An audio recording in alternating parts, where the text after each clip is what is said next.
Eu não deveria ter encontrado aquilo, mas depois que encontrei, não consegui mais deixar de enxergar. O que você faria se a pessoa que você amava, aquela deitada numa cama de hospital, agarrada por um fio à própria vida, acabasse sendo alguém que você, na verdade, nunca conheceu de verdade? Porque foi exatamente isso que aconteceu comigo. E a pior parte? Ele ainda não disse uma única palavra sobre isso. 6 semanas atrás, a minha vida se dividiu em 2 versões. Antes do hospital e depois do hospital. Antes, tudo parecia normal. Não perfeito, mas estável. A gente tinha a nossa rotina, as nossas responsabilidades divididas, o ritmo silencioso de um casamento de muitos anos. Criamos nossos filhos juntos, pagávamos as contas, brigávamos por besteiras, roupa para lavar, compra do mês, de quem era a vez de pegar o carro, coisas que na época pareciam tão pequenas. Hoje eu daria qualquer coisa para voltar àquelas discussões. Tudo começou no meio da madrugada. Eu lembro primeiro do som, não da voz dele, ele nem conseguiu me chamar, mas de um ruído estranho, sufocado ao meu lado. Acordei assustada, confusa, sem entender nada, e então olhei para ele. A pele estava esquisita, pálida, úmida. A respiração era fraca e irregular, como se o corpo dele estivesse lutando contra alguma coisa que não tinha mais como vencer. Liguei para o 192 com as mãos tremendo. Tudo o que veio depois parecia um borrão de sirenes, luzes brancas demais e médicos falando com urgência em termos que eu mal conseguia compreender. Disseram choque séptico. Na hora, eu nem sabia exatamente o que aquilo queria dizer, mas pelo jeito que olharam para mim, eu entendi que era sério. Muito sério. Eles o entubaram. O sedaram. Máquinas passaram a respirar por ele. Tubos, fios, monitores. De repente, meu marido deixou de ser só uma pessoa. Ele virou um paciente. Um caso. Um corpo sendo mantido vivo pela tecnologia. E então, o coração dele parou. 2 vezes. Eu me lembro de ficar do lado de fora do quarto, agarrada à parede porque minhas pernas já não me sustentavam.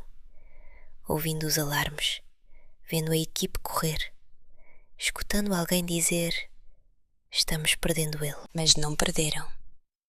Trouxeram ele de volta nas 2 vezes. E por um momento eu pensei, talvez aquilo quisesse dizer alguma coisa.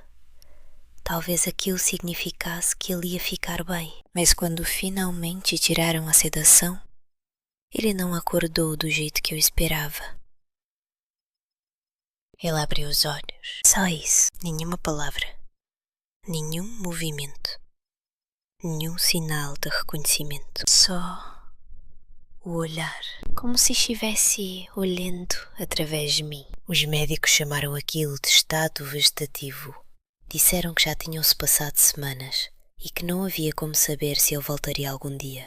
Usaram expressões como prognóstico incerto e lesão neurológica. Mas nada do que eles disseram realmente me preparou para a sensação de me sentar ao lado dele, de segurar a mão dele e não sentir nada de volta. De falar com ele, esperando, desesperadamente esperando, que em algum lugar lá dentro ele ainda pudesse me ouvir.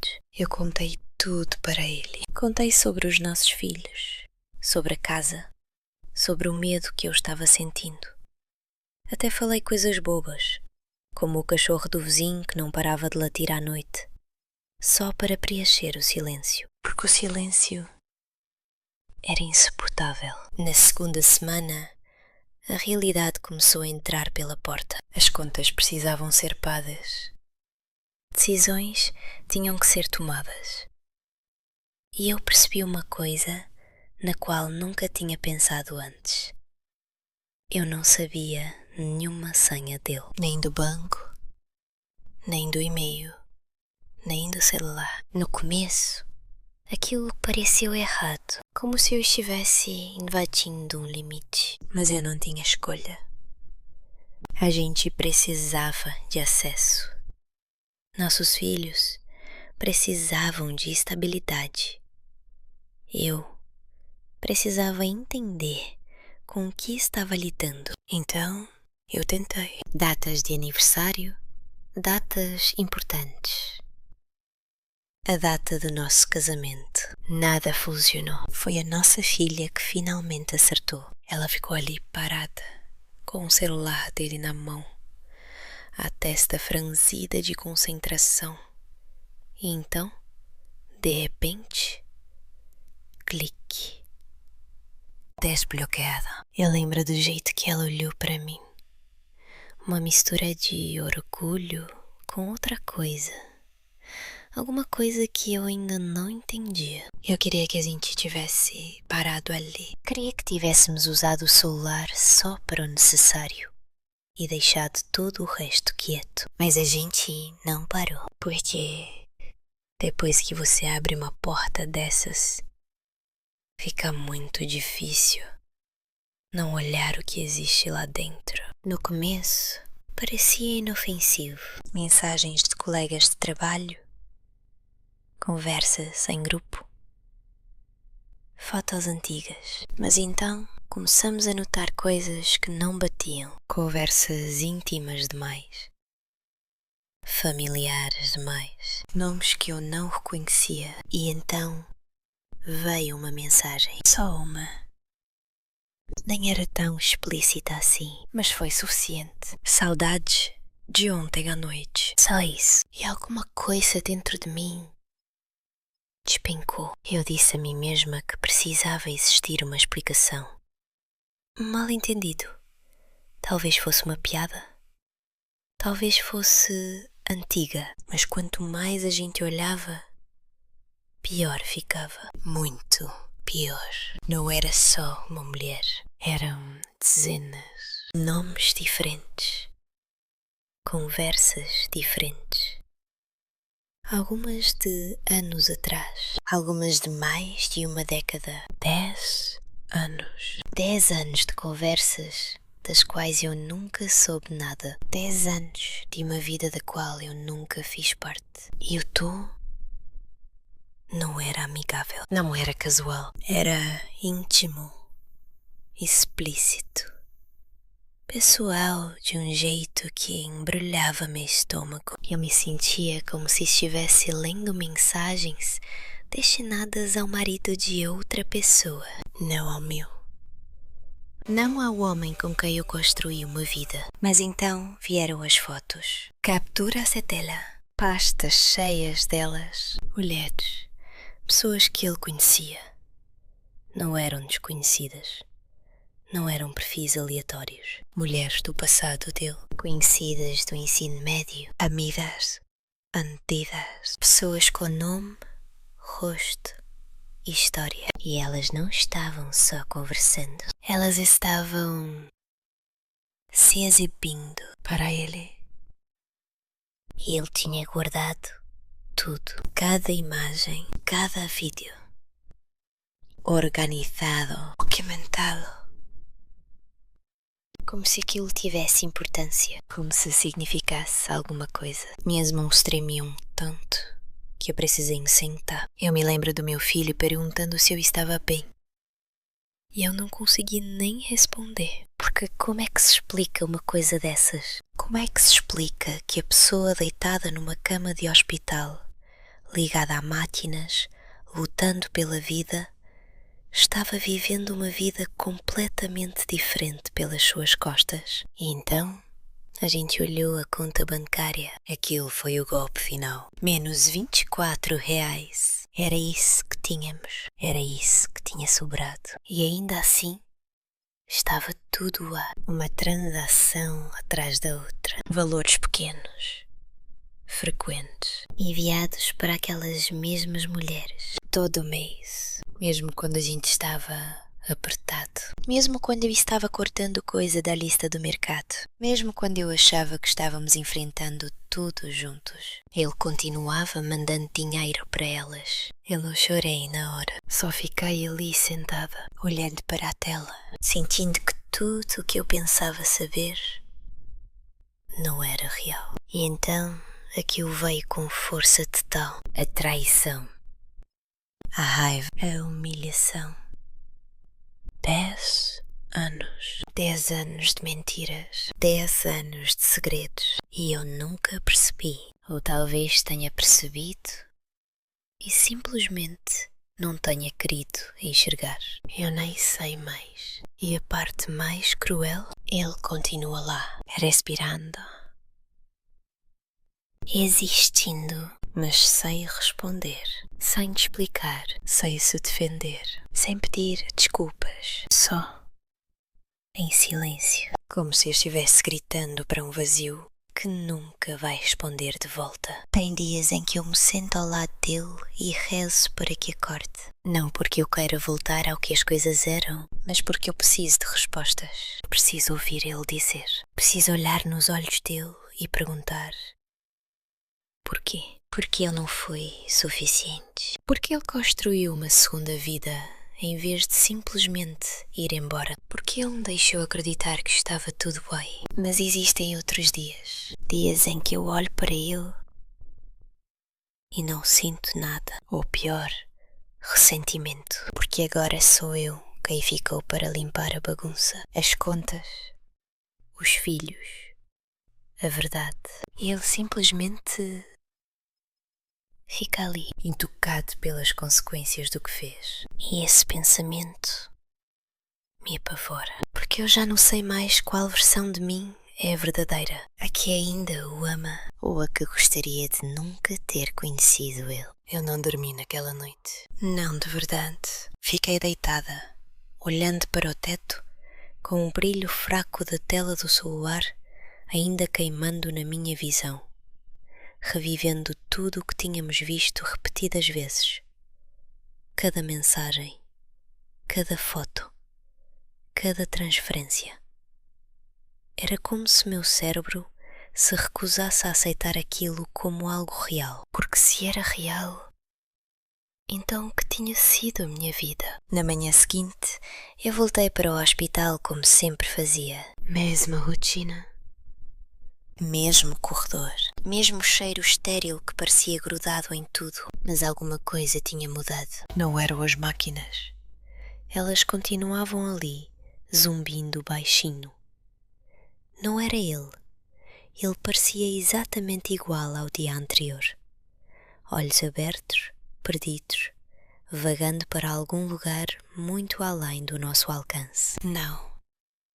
A única coisa que tinha mudado era eu. Fiquei parado na porta por um instante antes de entrar, só olhando para ele. E pela primeira vez em 6 semanas, eu hesitei. Antes, eu corria para o lado dele, segurava a mão dele, começava a falar imediatamente, como se eu parasse, alguma coisa terrível fosse acontecer. Mas agora eu só fiquei ali, me perguntando para quem eu estava olhando. Por fim, entrei e puxei a cadeira para mais perto da cama. Oi, eu disse baixinho. Minha voz soou estranha, como se pertencesse a outra pessoa. Você ainda está aqui? Nada.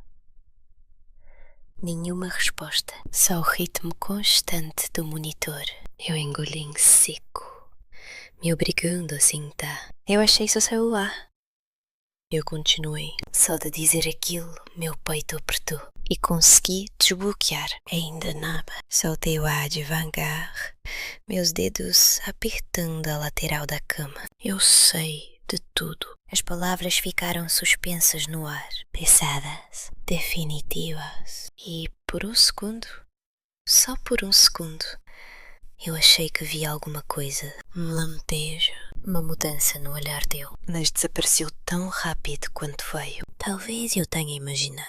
Talvez eu precisasse acreditar que ainda existia alguma parte dele lá dentro. Você podia simplesmente ter ido embora Eu sussurrei. Minha voz falhou dessa vez. Você não precisava fazer tudo isso. Eu esperei. Meu Deus, como eu esperei. Mas tudo o que recebi de volta foi silêncio. Aquele tipo de silêncio que pressiona o seu peito até você achar que não vai conseguir respirar. Eu fiquei ali por horas, falando, chorando.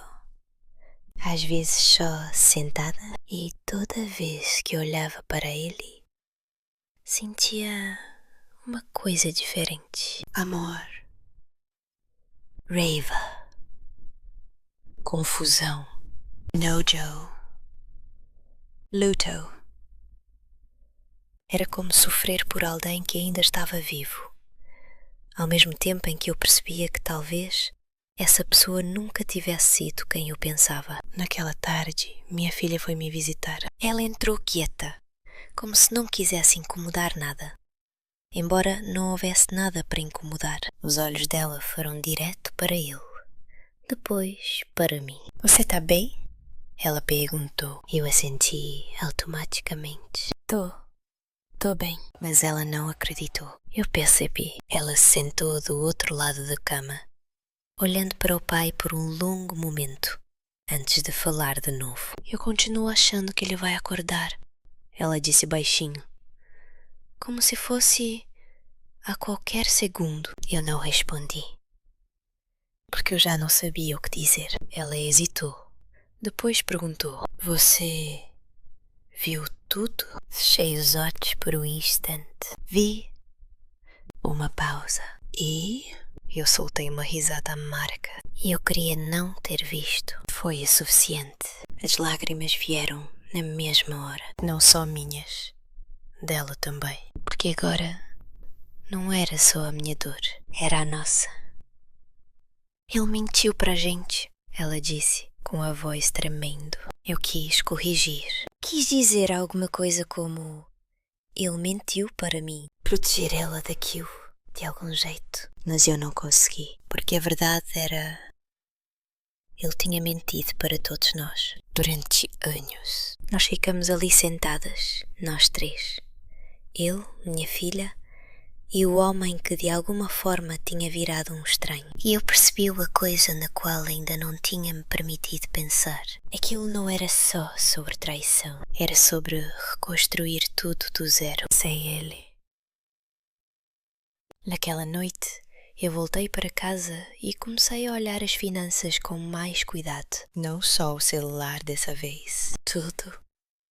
Contas, boletos, extratos. E quanto mais eu cavava, pior ficava. Havia assinaturas das quais eu nunca soube. Pagamentos que não faziam sentido. Valores pequenos, mas constantes. Escondidos, espalhados com cuidado para não chamar atenção. Só que agora chamavam. E de repente, várias coisas do passado começaram a se encaixar. Momentos em que ele dizia que a gente estava apertado de dinheiro. Momentos em que ele desconversava sobre gastos ou evitava falar de finanças. Eu achava que ele só era ruim com dinheiro, ou que estava estressado ou sobrecarregado. Agora eu sabia melhor. Ele não era descuidado. Ele estava escondendo coisas. Eu fiquei horas sentada à mesa da cozinha, cercada de papéis, com a cabeça girando. Há quanto tempo isso estava acontecendo?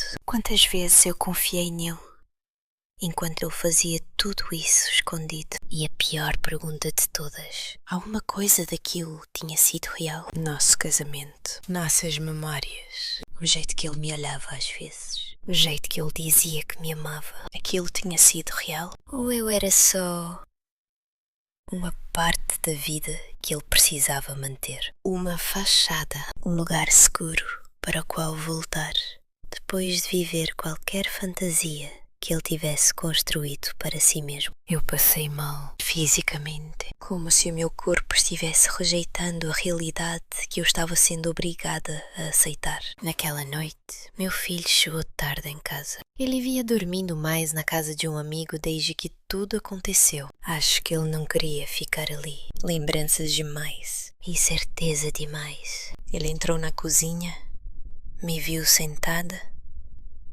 e congelou por um segundo. Você ainda está acordada? Perguntou. Eu assenti. Tô. Ele hesitou. Depois puxou uma cadeira em frente à minha. Ficamos em silêncio por um tempo. Por fim, ele disse. Eu também vi uma parte. Meu peito apertou. Desculpa, eu disse na hora. Você não devia ter precisado ver aquilo. Ele deu de ombros, mas o maxilar dele estava travado. Ele é meu pai, disse. Acho que eu tinha o direito de saber. Eu não discuti, porque ele estava certo. Eu não entendo. Ele continuou. Tipo, por que ficar? Por que não ir embora se ele queria tudo aquilo? Eu soltei o ar devagar. Eu não sei. E essa era a verdade. Eu não sabia. Talvez fosse mais fácil assim para eu. Talvez ele achasse que podia ter os dois. Uma família. E fosse lá o que aquela outra vida fosse. Sem consequências. Até agora. Meu filho se recostou na cadeira, olhando para o teto. Eu não sei mais o que eu tenho que sentir em relação a ele, admitiu. Nem eu. Porque como se concilia duas versões completamente diferentes da mesma pessoa? O pai que te criou e o homem que fez tudo aquilo. Naquela noite, depois que todo mundo foi dormir, eu fiquei sozinha na sala. A casa parecia diferente, mais quieta, mais pesada, como se alguma coisa fundamental tivesse mudado. E eu percebi algo que me assustou mais do que qualquer outra coisa. Ele talvez nunca acordasse. Eu talvez nunca tivesse respostas, nenhuma explicação, nenhum pedido de desculpas, nenhum encerramento. Só isso, uma ferida aberta que nunca cicatrizaria por completo. E eu não sabia se conseguiria viver com isso. Mas também não sabia se eu tinha escolha. Porque a vida não para por causa de coisas assim. Ela continua andando. E esteja você pronta ou não. E na manhã seguinte eu tive que voltar ao hospital. Sentar ao lado dele de novo. Olhar para o rosto dele. E fingir que eu não estava me despedaçando de novo. Alguns dias depois, aconteceu uma coisa para a qual eu não estava preparada. Eu estava de volta ao hospital, sentada naquela mesma cadeira que a essa altura já parecia moldada ao meu corpo, quando um dos médicos pediu para falar comigo em particular. Havia alguma coisa no tom de voz dele que fez meu estômago afundar na mesma hora. Não era urgência, não era pânico, era só seriedade, daquele tipo que avisa que a sua vida está prestes a mudar outra vez. Eu fui com ele até uma sala silenciosa no fim do corredor, com as mãos já geladas, antes mesmo de ele dizer qualquer coisa. Ele fechou a porta com cuidado e fez um gesto para que eu me sentasse. Eu quero falar com a senhora sobre o quadro dele, começou. Eu assenti, tentando me preparar. Ele está estável, o médico continuou. Mas não houve melhora neurológica significativa. Eu engoli em seco. O que isso quer dizer?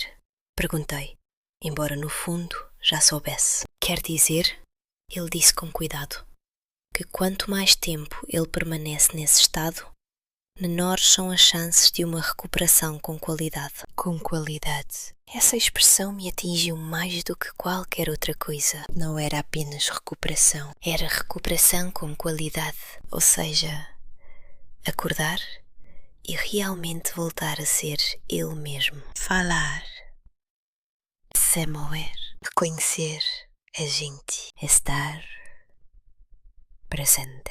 Eu fiquei olhando para o chão, com a mente disparando. Então, o que a gente deve fazer? Perguntei em voz baixa. O médico hesitou e nessa hesitação eu senti o peso daquilo que ele estava prestes a dizer. Existem decisões, ele falou devagar, que as famílias às vezes precisam considerar em situações como essa. Meu peito apertou. Que tipo de decisões? Ele não respondeu de imediato, mas nem precisava. Eu entendi. Suporte de vida, continuidade do tratamento, deixar ir, palavras que sempre pareceram distantes. teóricas. Até agora. Não estou dizendo que a senhora precisa decidir isso agora, ele acrescentou rapidamente. Mas eu gostaria que começasse a pensar no que ele teria desejado. No que ele teria desejado. A ironia daquela pergunta quase me fez rir, porque de repente eu já não tinha certeza de que o conhecia o suficiente para responder isso. Eu assenti sem força, agradeci ao médico e saí daquela sala sentindo como se o chão tivesse desaparecido debaixo de mim. Quando voltei para o lado da cama, fiquei apenas ali em pé, olhando para ele, olhando de verdade dessa vez. O sobe e desce do peito, a imobilidade do corpo, o vazio nos olhos. E tudo em que eu conseguia pensar era: quem é você? Não o homem com quem me casei, não o homem que eu pensei conhecer. Mas esta pessoa, este estranho, este homem que construiu uma vida secreta inteira enquanto dividia uma casa comigo, este homem que talvez nunca acordasse para explicar nada disso. Eu me sentei devagar, com o coração disparado. Querem que eu tome decisões? Eu falei em voz alta. Minha voz soou oca. Sobre se você continua assim ou não. Eu ri, sem humor. Você acredita nisso? Silêncio. Claro.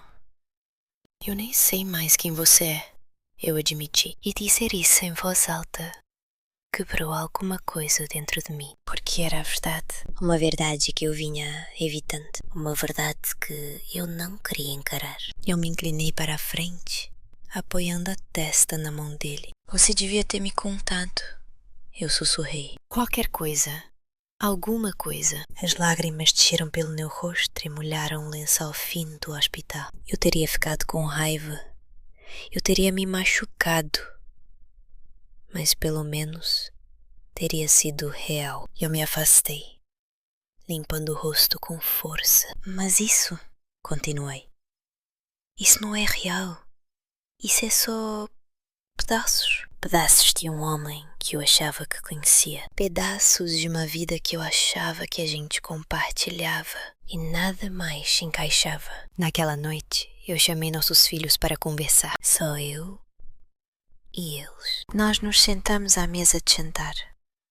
A mesma mesa onde costumávamos jantar juntos, rir, discutir, falar sobre o nosso dia. Agora parecia uma sala de julgamento. Pesada, tensa, inevitável. Eu contei a eles o que o médico tinha dito. Observei o rosto dos dois, enquanto a realidade afundava. Minha filha começou a chorar na hora. Meu filho só ficou olhando para a mesa, com as mãos cerradas. Então, a gente vai ter que decidir?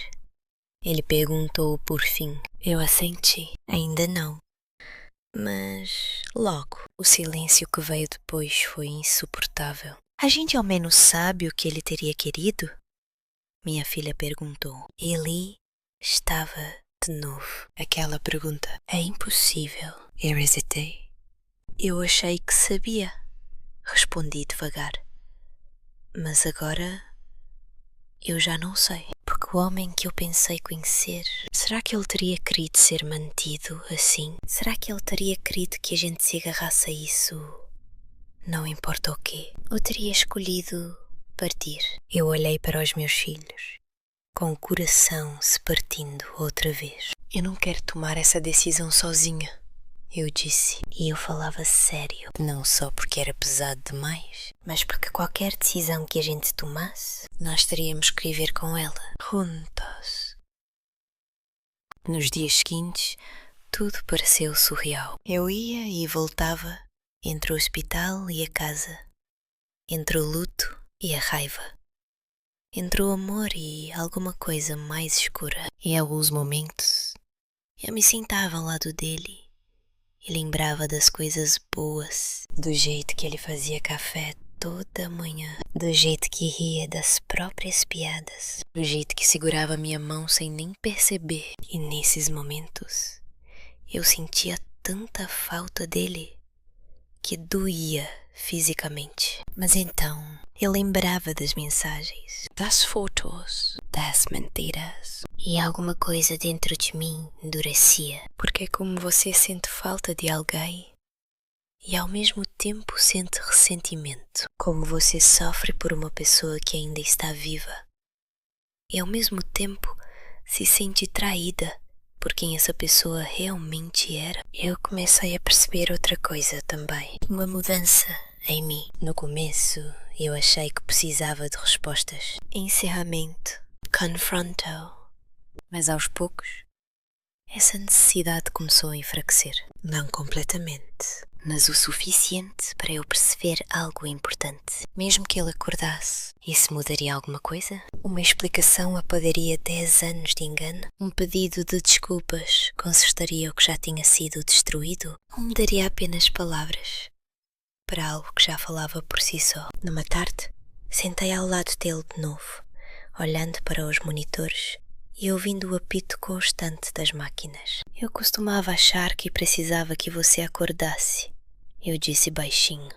Parei por um momento, mas eu não acho mais que isso seja verdade.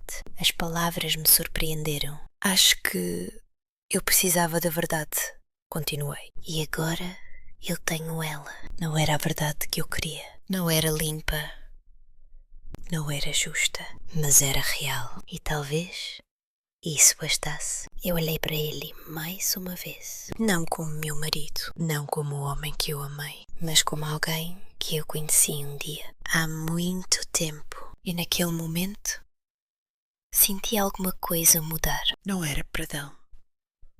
Ainda não, mas era aceitação, daquele tipo que não traz paz imediatamente, mas torna a paz possível. E pela primeira vez em semanas, eu não senti que estava me afogando. Senti que estava em pé. Mal, mas em pé. E talvez aquele fosse o começo de alguma coisa nova. Alguma coisa que eu ainda nem tinha considerado. Uma vida sem ele. A decisão não chegou de uma vez. Não foi um momento dramático em que tudo de repente ficou claro. Ela veio quieta, em pedaços, nos espaços entre as visitas ao hospital, nas longas voltas para casa, no silêncio que vinha depois de cada conversa sem resposta. Uma semana depois, nos sentamos novamente. Eu e os meus filhos. Mesma mesa, mesmo ar pesado, mas dessa vez havia algo diferente. A gente não estava mais só reagindo, a gente estava decidindo. Eu tenho pensado, eu disse devagar, envolvendo as mãos numa caneca de café que já tinha esfriado há muito tempo. Nenhum dos dois falou, só esperaram. Porque acho que eles sabiam. O que eu dissesse em seguida importava. Eu não acho que ele teria querido isso. Continuei. Minha voz não tremeu dessa vez. Isso me surpreendeu, porque uma parte de mim esperava desabar. Mas eu não desabei. Eu simplesmente falei. Eu não acho que ele teria querido ser mantido vivo assim. Sem realmente viver. Sem poder falar. Sem poder ser ele mesmo. Minha filha enxugou os olhos. Meu filho sentiu devagar, olhando para a mesa. Eu concordo. Ele disse em voz baixa. Não foi emocional. Não como antes. Foi firme. E isso, somehow, tornou tudo ainda mais pesado. Porque aquilo já não era mais o luto falando. Era aceitação. Eu não quero que ele sofra. Minha filha sussurrou. E eu não quero que a gente continue esperando por uma coisa que talvez nunca aconteça. Ali estava a verdade em torno da qual todos nós vínhamos rodando. Esperar. Era isso que estávamos fazendo. Esperando ele acordar. Esperando respostas. Esperando um encerramento. Mas e se esse momento nunca chegasse? Quanto tempo a gente espera?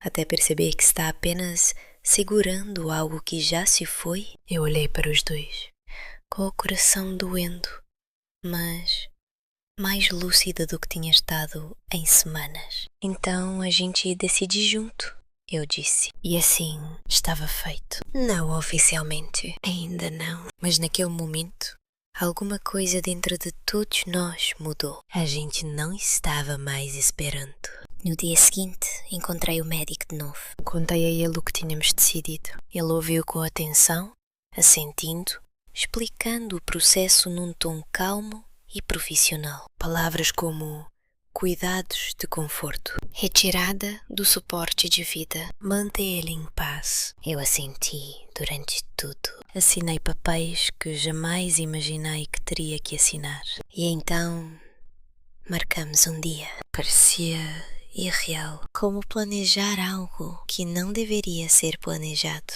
mas ao mesmo tempo parecia necessário, porque prolongar aquilo só tornaria tudo mais difícil. Naquela noite, fui ao hospital sozinha. Não contei aos meus filhos. Ainda não. Eu precisava de um último momento. Só eu. Entrei no quarto devagar, fechando a porta atrás de mim. As máquinas ainda estavam ali, ainda fazendo o trabalho delas, ainda mantendo ele aqui. Puxei a cadeira para perto e me sentei, olhando para ele por um longo tempo antes de dizer qualquer coisa. É isso, falei baixinho, sem lágrimas. Ainda não. Amanhã vão desligar as máquinas. As palavras soaram estranhas em voz alta, finais, reais. Eu achei que fosse me sentir mais destruída, admiti, mas não sinto. E essa era a verdade. Eu não estava anestesiada, eu não estava distante, eu só estava firme. Acho que já tinha vivido seu luto, continuei. Não quando você ficou doente, mas quando descobri a verdade. Minha garganta apertou um pouco. Mas isso não quer dizer que eu não me importo, acrescentei depressa, porque isso importava para mim. Eu te amei, eu disse. Talvez ainda ame. Eu nem sei mais. Saltei um suspiro pequeno, balançando a cabeça. Você tornou isso complicado. Estendi a mão e a apoiei de leve sobre a dele. Fria. Sei a resposta. Imóvel. Eu queria que tivesse sido diferente, sussurrei. Eu queria que você tivesse sido honesto. Eu queria que tivesse me dado a chance de entender. Ou de ir embora. Porque essa era a parte que mais doía. Não era só o que ele fez. Era o fato de que ele nunca me deu escolha. Ele e me deixou para lidar com as consequências. Eu não te odeio, eu disse depois de um tempo. Isso me surpreendeu, porque eu achei que odiasse. Pelo menos no começo. Mas também não acho que consigo te perdoar. Não agora, talvez. E tudo bem, porque o perdão não era algo que eu devia a ele. Era algo que eu daria a mim mesma quando estivesse pronta. Fiquei ali por muito tempo depois disso, sem mais palavras, só presença. Uma despedida silenciosa. No dia seguinte, fomos todos juntos. Eu, minha filha, meu filho. O quarto parecia diferente. Não porque alguma coisa tivesse mudado, mas porque nós tínhamos mudado. Ficamos em volta da cama, cada um segurando alguma coisa invisível. Memórias, dor, amor, ressentimento, tudo misturado. O médico explicou tudo mais uma vez, devagar, com cuidado, se certificando de que entendíamos, se certificando de que estávamos prontos. Eu não acho que alguém esteja realmente pronto para uma coisa assim, mas a sentimos, mesmo assim. E então começou. Eles desligaram as máquinas, uma por uma. Os sons mudaram. O ritmo mudou e de repente o quarto ficou muito silencioso. Eu segurei a mão dele. Minha filha ficou de um lado, meu filho do outro. Ninguém falou. Não havia mais nada para dizer. E então, depois de um tempo, acabou. Assim, simplesmente. Sem um grande drama, sem últimas palavras. Só silêncio. Eu achei que fosse desabar. Achei que fosse quebrar, mas não quebrei. Fiquei ali, em pé, respirando,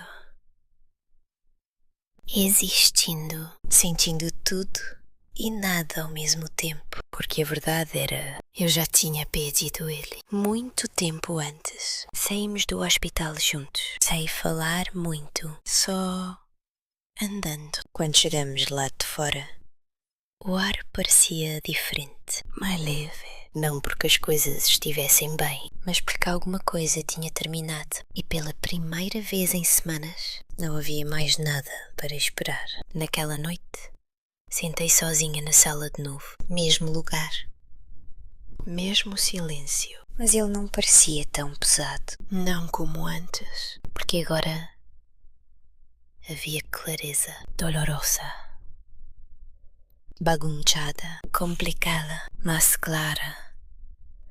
E eu percebi uma coisa na qual ainda não tinha me permitido pensar até aquele momento. Eu estava livre, não de um jeito feliz, não de um jeito aliviado, mas de um jeito real. A verdade tinha vindo à tona, a espera tinha acabado e a vida que eu achei que tinha acabado também. O que significava que eu podia começar a construir alguma coisa nova. Alguma coisa honesta. Alguma coisa que fosse minha. Eu olhei ao redor da casa, absorvendo tudo. As memórias, os ecos, os pedaços de uma vida que já não existia. E pela primeira vez, eu não senti que estava presa ali. Eu senti que podia seguir em frente. Devagar, com cuidado, mas em frente. Se você estivesse no meu lugar, o que teria feito? Teria tomado a mesma decisão? Ou teria continuado esperando, torcendo por respostas que talvez nunca viessem? Às vezes, eu ainda penso nisso, em todas as coisas que eu nunca vou saber.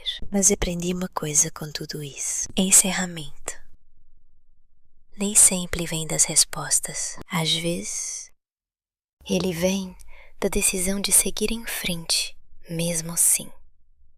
E se você já viveu algo parecido, ou acha que teria agido de outra forma, eu realmente gostaria de ouvir o que pensa, porque histórias como essa não terminam de forma limpa. Elas apenas terminam.